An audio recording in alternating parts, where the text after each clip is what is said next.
Du coup, Next, et pourquoi je voulais parler de Next, c'était pour parler de Nicolas Cage. Je voulais comprendre pourquoi un acteur ayant reçu un putain d'Oscar pour Living Las Vegas et nominé 2 fois se retrouve dans cette situation-là. En fait, moi, je suis un mec des années 80, quoi. J'ai connu Nick Cage du temps de Sailor Lula, Arizona Junior, The Rock, Volteface Hmm. et plein d'autres films. Et vraiment, j'ai essayé de chercher, je me suis un peu, tu vois, plongé dans les problèmes financiers. Je sais qu'on a eu beaucoup de conversations, notamment actuellement pour Johnny Depp avec ses problèmes financiers, ses problèmes autres que financiers, bien Un sûr. truc financier.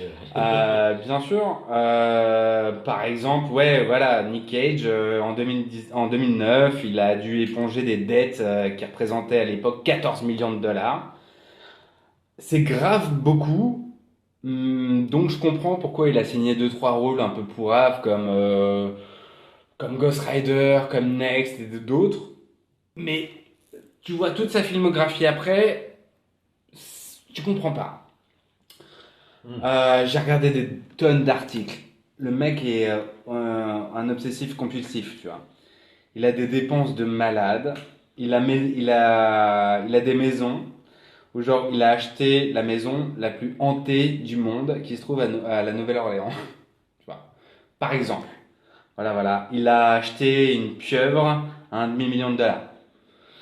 Il a des voitures de sport de collection de ouf. Il a des comics. Il a le premier comic Superman qui vaut 1 million de dollars. Putain. Il a ses divorces. Il a son rejeton de merde, là, Kal-El, qui est tout droit sorti du casting de Devil Reject. Kalel. Et il s'appelle Kal-El. Non. Non, je déconne pas. Je déconne vraiment pas, il s'appelle Kal-El. Bon, Euh, on va parler de Nicolas Cage en l'appelant Jorel. voilà. Et tu sais même qu'il a surenchéri dans une vente privée de Macy's euh, contre Tom Cruise pour acheter un squelette de Tyrannosaurus Rex qu'il a Ah, je crois que acquis j'ai à vu 2 ça. millions de dollars. Et donc tu vois Tom Cruise et Nicolas Cage qui se battent pour acheter un squelette de Tyrannosaurus Rex. Tu vois un peu les personnages, quoi. Ah, oui, ouais, non, mais d'accord, ok. Si C'est on le part ouais, summum dans. d'Hollywood, c'est du mec comme ça, des années Hmm. 90, années 2000, qui sont pleins d'études. Et je pense que contrairement à Johnny Depp, qui a mon humble avis de spectateur, je pense que Johnny Depp lui a arrêté le métier depuis bien longtemps. Je pense que lui, en fait, Nicolas Cage, c'est un mec qui aime tester, qui aime faire des choses. Dans un article de The Guardian, il le dit, If I don't have a job to do, I can be very self-destructive. Donc le mec, Bah, c'est un malade, quoi. c'est ça Voilà. l'idée que j'ai de lui, et ça, c'est en écoutant une critique.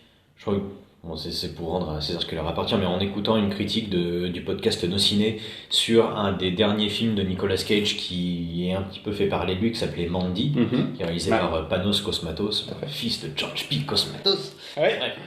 Voilà, bon, le film, je sais pas exactement ce qu'il vaut, mais l'intervenant disait que ce type c'était un hyperactif Mhm. et que Tout à fait. clairement s'il s'arrêtait de tourner, il vrillait complètement quoi. C'est un mec extrêmement dépressif et Bien sûr. bon, tu vois un petit peu dans Next et tout. Je pense que tu t'as pas une gueule comme ça, genre en pleine déconfiture et tout, sans qu'il y ait quelque chose derrière quoi. Moi, je pense qu'il joue là. Il joue, il croit à son personnage. Parce qu'il Ouais. se projette l'idée de ce personnage-là, qui n'est pas retranscrit dans le film. Il joue très très bien. Mais je pense qu'il, pour lui, dans sa tête, il avait un tout autre film en fait. Je pense que pour lui, il tournait pas le même film. Hmm. Mais je vois ce que veut dire les gars de nos ciné. Et je les crois vraiment sur parole. Et je crois que Cage, tu vois, il aime se challenger, tester, quoi, et Hmm. bosser. Et en fait, quand tu vois un peu dans toute sa filmo, dans tous les gens avec qui il s'entoure, en fait, il prend que des personnes de confiance. Et je dis pas de talent, mais de confiance. Ouais. Il travaille avec ses amis du temps de sa superbe. Genre, il travaille avec Oliver Stone, Joel Schumacher, Schumacher, Schumacher Schumacher. ou Schumacher, Schumacher. Le feu avec Joel Schumacher. Simon West, Paul Schrader, John Woo. Il a joué avec John Woo dans Volteface, mais Ouais, aussi déjà. fait Captain de mer, là, Captain Philippe, non pas Non, Captain pas Captain Philippe, Phillips. Captain je sais plus quoi. une merde avec Penelope Cruz. Simon West, il a joué. Enfin voilà, tu vois, c'est des mecs des années 90 qui connaissaient et avec qui il appréciait travailler. Il veut simplement retourner avec. Bah, oui, mais ça à la limite, enfin, je veux dire, c'est entrecoupé de plein de directs tout VOD à la Bruce Willis, j'ai envie de dire, non? Mais je suis d'accord avec toi. Mais je veux dire, tout ce qui est direct ou DVD et tout ce qui est film, pour un acteur de cette trempe-là, c'est compliqué à être défini. Je te reprends juste une interview que j'ai prise de Al Pacino, où il racontait que quand il accepte un rôle, il se fiche totalement du réal, ou du côté merdique du scénario ou du casting. Tout simplement parce que pour lui, Al Pacino, il peut transformer un film mauvais en un film bon. Hmm. Il y a ce côté égo Ce qui qui, est je pas pense, forcément marche. ça de Nicolas Cage. Mais tout est relatif parce que c'est facile en fait de notre perspective de dire qu'est-ce qui est un mauvais film ou qu'est-ce qui est un bon film après être tourné. Ouais, non, mais c'est clair. Tu vois, c'est ce côté-là. C'est clair. Bon, clairement pour Al Pacino, bon, ça l'a pas servi quoi. Mais quand tu vois quand t'es un acteur et tu vois la pression du box-office où tu vois ce qui marche et ce qui marche pas, putain. Tu vois que Adam Sandler il fait 275 millions de dollars au box-office pour Jack and Jill. Et bah ouais, mais. Tu vois, c'est chaud quoi. Adam Sandler, je pense que ce mec, il a un public qui le suit. Mais ça reste 275 millions. C'est vrai que Bah, voilà. je suis d'accord. Et ouais, encore une fois, ouais, c'est facile d'être derrière son écran et de se dire à la fin, à la finalité du film, ok, c'est de la merde. Ok.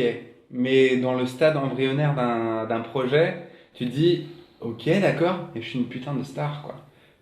Je peux y arriver, et si je prends les bonnes personnes, et je pense que c'est ça qui motive aussi Nicolas Cage, c'est d'être un chef d'orchestre qui essaie d'amener ses amis, c'est souvent une mauvaise idée, mais du coup d'amener des amis pour que lui se sente à l'aise pour essayer des choses en fait.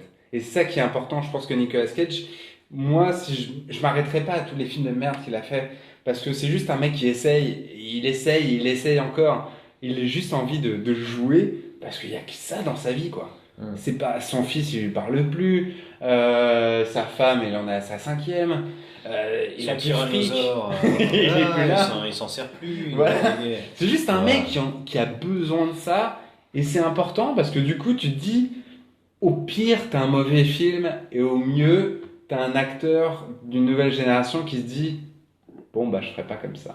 Hmm. Tu vois, c'est extrêmement bizarre. Bah, t'as aussi, enfin, je veux dire, voilà, ce qui pourrait le différencier, parce que bon, quand tu vois des acteurs de sa génération qui Mhm. maintenant ne font, je suis désolé, mais plus que des films direct ou vidéo, qui en font déjà trois par an, parce que Nicolas Cage, enfin, je veux dire, Bien je sûr. pense qu'il en fait énormément. Ben, moi, j'ai vite fait de le placer dans la même catégorie que Bruce Willis, tu vois, par exemple, qui fait aussi plein de daubasses. Enfin, pas moi, je ne mettrais pas du tout dans Bah, cette non, catégorie. mais voilà, parce que, enfin, tu connais certainement mieux le bonhomme, enfin, les bonhommes que moi, mais genre, qu'est-ce qui différencie les deux? Ben, ouais, peut-être que Nicolas Cage, au-delà du talent, parce que les deux ont du talent, mais peut-être Nicolas Cage, genre, ben ouais, lui, il a toujours l'envie, et peut-être qu'il prend son métier un peu plus au sérieux, ce qui n'est pas forcément le cas de Bruce Willis. Et ça, tu peux le voir à travers genre, ses différentes interventions à Nicolas Cage. On parlait tout à l'heure de Ghost Rider 2. Mhm. Régulièrement, en fait, le film il revient sur la table où Nicolas Cage il dit mais j'ai fait ce film il y a presque 10 ans maintenant. Tout le monde le déteste. Moi, je le trouve trop cool. Et je suis très heureux d'avoir fait ce film. Et si on me redemande de faire un Ghost Rider, mais je le fais comme ça. Non, ce film était super. C'était super. Ouais. Et tu dis ok, donc enfin, non, je pense, tu vois. Mais c'est assez ouf de voir que le mec, même dans des trucs comme ça, ben, il assume et limite il revendique. Et, ouais, et je pense pas qu'il fasse ça pour tous ses films, mais au moins tu peux te dire que ouais, le gars il aimait vraiment du sien et. Ben, il a toujours été au contre-courant. C'est que Mm. même dans ses rôles de volte-face ou de plus particulièrement de Con Air, où il joue un acteur totalement en contradiction avec les codes de ce que tu pourrais me dire du Bruce Willis, quoi. Mm. Ou du Schwarzenegger ou du Stallone de l'époque, quoi. C'est vraiment un mec tout queuse qui va défoncer la gueule de mec dans un avion, quoi. Ouais. Et il le revendiquait comme ça. Je pense qu'il est toujours à contre-courant. Et nous, on est choqués parce qu'on a cette projection d'acteurs de cinéma des années 90 qui doit absolument être au cinéma. Sauf que je pense que le côté test et le côté nouveauté et fun le fait plus kiffer que le côté lisse d'un Marvel, quoi. Ah bah, bien sûr. Mais c'est ce qu'il a compris, quoi. Je pense que s'il a compris. Et moi, je digresse, mais c'est juste du côté où le cinéma actuel, il propose plus rien, quoi. Il prend plus de risques, plus d'innovation. Innovation technique, il y en aura toujours, mais c'est toujours, comme tu l'as dit avec le Roi Lion, c'est toujours en contrepartie d'un scénar qui doit être le plus large possible, avec le moins de prise de risque possible. Ouais, mais à ce cinéma-là, enfin, je veux dire, à ce Hollywood-là, tu lui opposerais les films de Nicolas Cage qu'il fait maintenant? Non, non, non, non, c'est pas l'un contre l'autre. C'est au contraire, il faut que les deux vivent ensemble. Et c'est pas se moquer de l'un ou de l'autre. C'est juste que l'un doit exister avec l'autre. Et ça représente aussi un côté années 90 des directs. On n'avait même pas cette idée-là de direct DVD dans les années 90, quoi. On avait les films qui sortaient en salle et les autres. Mais j'avais Absolum 22, 2022, dont nos ciné parlait dernièrement.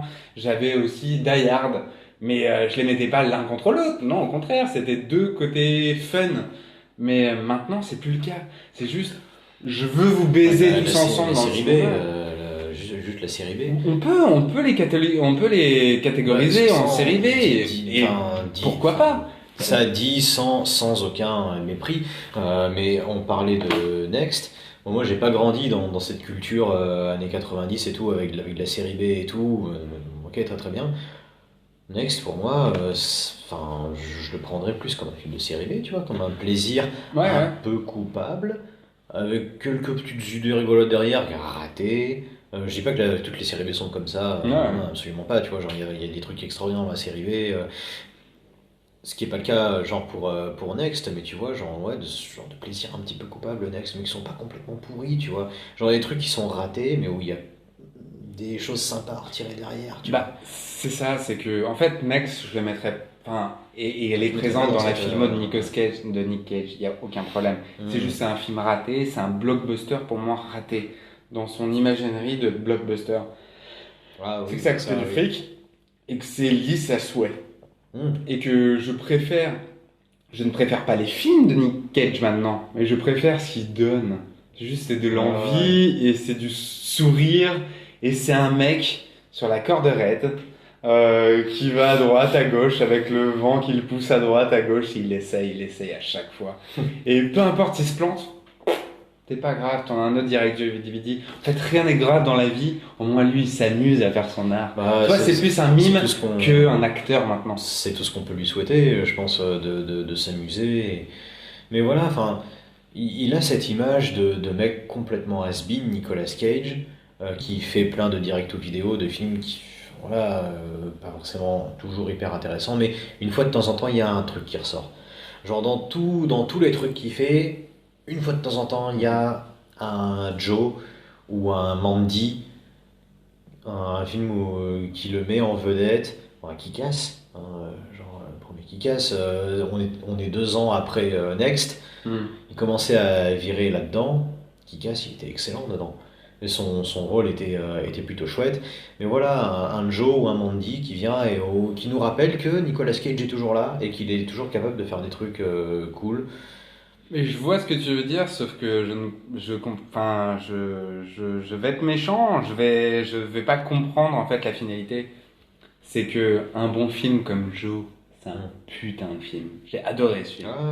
Mais pour que toutes les étoiles se retrouvent pour faire un bon film, c'est juste extraordinaire d'avoir un bon film, quoi. Et qu'on parle plus des Avengers, des Thor de mes couilles avec trois connards en slipou. Pas le même public. Et c'est pas le même bah public. ouais, mais c'est que tout est nivelé par le bas. C'est que je préfère m'éclater à regarder un direct DVD entre potes avec une bière, avec Nicolas Cage qui part en couille sur une histoire de merde. Et je sais que le film est merdique, mais au moins je vois un acteur jouer. En fait, c'est ça, en fait, ce truc.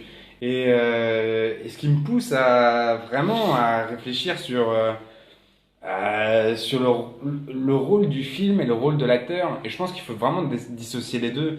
C'est que Nicolas Cage est un acteur.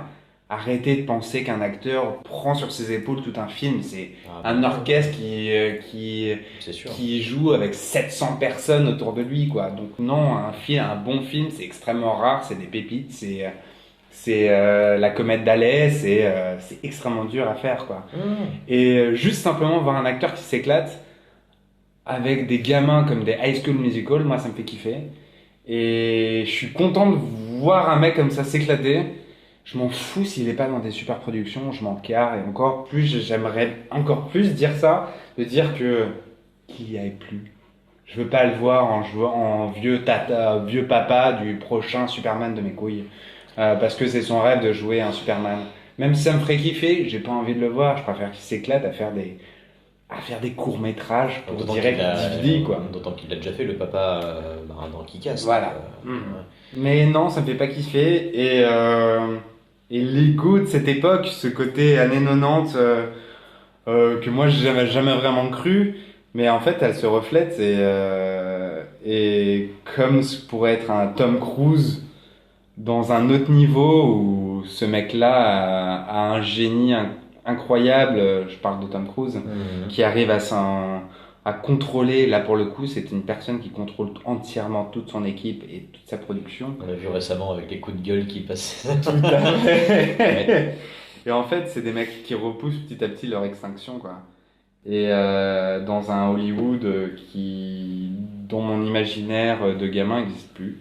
Il n'existe plus, Ah, il ne va non. plus jamais exister. Et en fait, j'attends juste, comme comme ces deux mecs-là, des grands géants d'Hollywood se battaient pour le squelette du Tyrannosaure Rex à 2 millions de dollars. Et ben, j'imagine bien que dans quelques années, tu as High School Musical 5, le petit gars, la nouvelle star, va se battre pour le squelette d'un Tom Cruise et d'un Nicolas Cage. Comme c'est joli, comme c'est beau. Alors moi, ouais, High School Musical, ouais, Voilà, ça me je fait sais peur. pas. Non, non, mais combien de temps avant que Nick Cage accepte de faire un Marvel? Autre qu'un Ghost Rider.